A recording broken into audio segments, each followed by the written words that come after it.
الحمدللہ وحدہ والصلاة والسلام علی من لا نبی بعد اما بعد۔ معزز سامعین کرام، ہمارے معاشرے کے اندر بہت سی خرابیاں آ چکی ہیں اور ہماری سوسائٹی کے اندر بہت سی برائیاں آ چکی ہیں، اور ان برائیوں میں سے بہت سی برائیاں ایسی ہیں جنہیں ہم برا ہی نہیں سمجھتے، جن کے بارے میں ہمارے تصورات اور ہمارے خیالات اور ہماری تھیوری یہ ہے کہ یہ گناہ ہی نہیں ہے اور یہ کوئی بری چیز نہیں ہے، اور ہم مزے سے اس کو کرتے رہتے ہیں۔ پھر اگر ہم غور کریں تو ان باتوں میں سے بعض باتیں ایسی ہیں کہ جو گناہ تو ہیں، گناہ ہونے کے ساتھ ساتھ سوسائٹی کے لیے، معاشرے کے لیے اور ہمارے جو اجتماعی زندگی ہے اس کی فضا کے لیے انتہائی مضر ہیں اور ہمارے اجتماعی ماحول کو خراب کر دیتی ہیں۔ انہی متعدد بیماریوں میں سے ایک بیماری بغیر تحقیق کے بات نقل کرنے کی بیماری ہے۔ آج ہمارے معاشرے کے اندر یہ خرابی پھیلی ہوئی ہے کہ لوگ بغیر تحقیق کے بات نقل کر دیتے ہیں، بہت سی دینی باتیں بغیر تحقیق کے نقل کر دیتے ہیں، بہت سی دنیاوی اور سیاسی باتیں بھی بغیر تحقیق کے نقل کر دیتے ہیں۔ یہ بات غلط ہے۔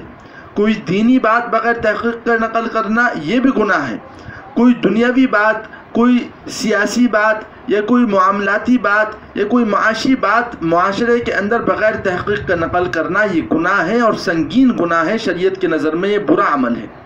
اسلامی تعلیمات یہ ہے کہ جب کوئی بات آپ کو ملے، جب کوئی خبر آپ تک پہنچے تو آپ تحقیق کرو کہ یہ خبر صحیح ہے یا غلط ہے۔ اگر پتہ چلے کہ یہ خبر صحیح ہے تو آپ اس کو قبول کرو، اگر ضرورت ہو تو فارورڈ کرو، شیئر کرو، دوسروں تک پہنچاؤ، اور اگر ضرورت نہ ہو تو دوسروں تک پہنچانے کی کوئی ضرورت نہیں ہے۔ اور اگر پتہ چلے کہ یہ غلط ہے تو پھر اس کا دوسروں تک منتقل کرنا یہ جھوٹ بولنے کے مترادف ہے اور جھوٹ بولنے کا گناہ اس کے اندر ملے گا۔ اور اگر آپ نے تحقیق ہی نہیں کی، بغیر تحقیق کے آپ بات نقل کرتے ہیں تو یہ بھی گناہ ہی ہے۔ حدیث شریف کے اندر اس کو بھی گناہ بتایا گیا ہے۔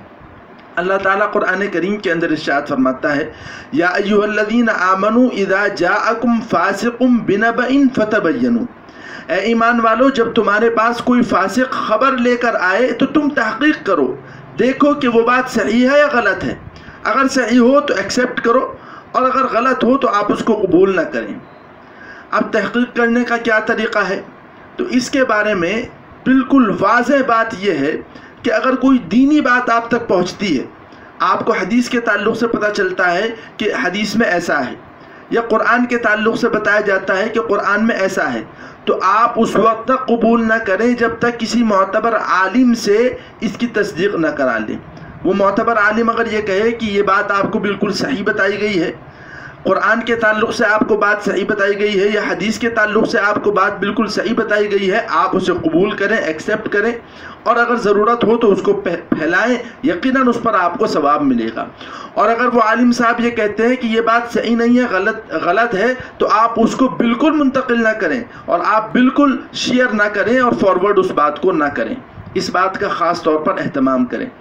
اور اگر سیاست کے تعلق سے کوئی بات پتہ چلتی ہے یا کوئی سوسائٹی کے اعتبار سے کوئی بات پتہ چلتی ہے تو اس میں بھی ہمیں چاہیے کہ ہم ماہر وکلاء سے اور قوم کے دانشور لوگوں سے یہ معلوم کریں کہ یہ بات صحیح ہے یا غلط ہے۔ اگر وہ یہ کہیں کہ یہ بات صحیح ہے تو آپ اس کو قبول کریں، اور اگر لوگ یہ کہیں کہ یہ بات صحیح نہیں ہے تو آپ اس بات کو قبول نہ کریں اور اس بات کو آپ فارورڈ نہ کریں۔ بغیر تحقیق کے بات نقل کرنا یہ گناہ ہے شریعت کے اندر۔ حدیث شریف کے اندر آتا ہے، کفا بالمرء کذبا ان یحدث بکل ما سمع، کہ کسی آدمی کے جھوٹا ہونے کے لیے یہ بات کافی ہے کہ وہ سنی سنائی بات نقل کر دے، بغیر تحقیق کے بات نقل کر دے۔ آج کل جب سے سوشل میڈیا کا زمانہ آیا ہے، واٹس ایپ کا زمانہ آیا ہے، تو ہمارے پاس بہت سی پوسٹ آتی ہیں اور اس میں لکھا ہوا ہوتا ہے حدیث میں ایسا ہے، یا لکھا ہوا ہوتا ہے قرآن میں ایسا ہے، یا لکھا ہوا ہوتا ہے فقہ اسلامی میں ایسا لکھا ہوا ہے۔ بعض مرتبہ حوالہ بھی لکھا ہوا ہوتا ہے اور بعض مرتبہ بغیر حوالے کے بات ہوتی ہے، اور یہ لکھا ہوا ہوتا ہے اتنے آدمیوں کو آپ اگر اس کو فارورڈ کریں گے تو اتنا ثواب ملے گا، اور یہ بھی لکھ دیتے ہیں ساتھ کہ آپ کی آپ کی ایک تھوڑی سی زحمت، انگلی کی زحمت ہو سکتا ہے کسی کے دل کو بدل دے. اس طریقے کی باتیں لکھی ہوئی ہوتی ہیں. تو میرے عزیز بھائیوں، میں یہ عرض کرنا چاہتا ہوں کہ اس طریقے کی کوئی پوسٹ آپ کے پاس آئے تو آپ بالکل اس کو فارورڈ نہ کریں، بالکل شیئر نہ کریں. پہلے آپ کسی عالم سے پوچھیں کہ یہ بات صحیح ہے یا غلط ہے، معتبر عالم سے. وہ اگر کہے کہ بات صحیح ہے تو پھر آپ اسے فارورڈ کر سکتے ہیں، اور اگر وہ کہے کہ بات صحیح نہیں ہے تب اسے آپ فارورڈ نہ کریں.